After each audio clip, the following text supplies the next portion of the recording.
આજે વિધાનસભા ગૃહની અંદર માનનીય મુખ્યમંત્રી શ્રી દ્વારા એક અભિનંદન પ્રસ્તાવ લઈને આવ્યા હતા ઓપરેશન સિંધુને લઈને, જે આપણા સૈનિકો દ્વારા જે એર સ્ટ્રાઇક કરી અને આતંકવાદીઓનો પાકિસ્તાનની અંદર 100 કિલોમીટર અંદર ગરી અને પાકિસ્તાનના જે આતંકવાદી ઠિકાણા ઉપર નેસ્તનાબૂદ કરવામાં આવ્યો હતો, એનો અભિનંદન પ્રસ્તાવ હતો.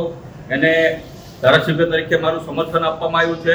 પણ સાથોસાથ એ પણ રાજ્ય સરકારને એક સૂચન પણ કરવામાં આવ્યું છે કે ભાઈ આપણા દેશના જવાનો જે રીતના પોતાનો જીવ જોખમમાં મૂકી અને આપણા દેશનું રક્ષણ કરે છે, પણ જ્યારે તમે જોયું છે કે આપણા ગુજરાતની અંદર મોટા ભાગના માજી સૈનિકો પોતાના હક અધિકાર માટે આંદોલન કરી રહ્યા છે છેલ્લા બે વર્ષથી. એમાં જોયું છે કે તમે મોટા ભાગના રાજ્યોની અંદર માજી સૈનિકોનું અલગ મંત્રાલય હોય છે, ગુજરાતમાં નથી.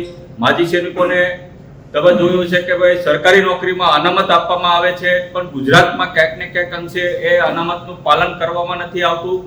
એના માટે મેં રાજ્ય સરકારને, ગુજરાતની સરકારને આ સૂચન કર્યું હતું ભાઈ આપણા સૈનિકોને પણ અલગથી મંત્રાલય આપવામાં આવે, અલગથી એને સરકારી નોકરીમાં અનામત આપવામાં આવે, જેથી કરીને આપણા જે દેશના જવાનો છે એનું મનોબળ વધી જાય. અને સાથોસાથ જે આપણા ગુજરાતના જે શહીદો થાય છે તો એને 1 કરોડનું વળતર પણ આપવામાં આવે, જે અન્ય રાજ્યોમાં આપવામાં આવે છે. તો આ પ્રસ્તાવને મેં ધારાસભ્ય તરીકે સમર્થન આપ્યું હતું. પણ જે આપણા દેશ માટે પોતાનું બલિદાન આપે છે, જેના કારણે આ ઓપરેશનો આપણે કરી રહ્યા છીએ, એ જવાનો ગુજરાતમાં આંદોલન ન કરે અને એની તમામ માંગો સ્વીકારાય એવી એક માંગણી કરી હતી ગૃહના મારફતે.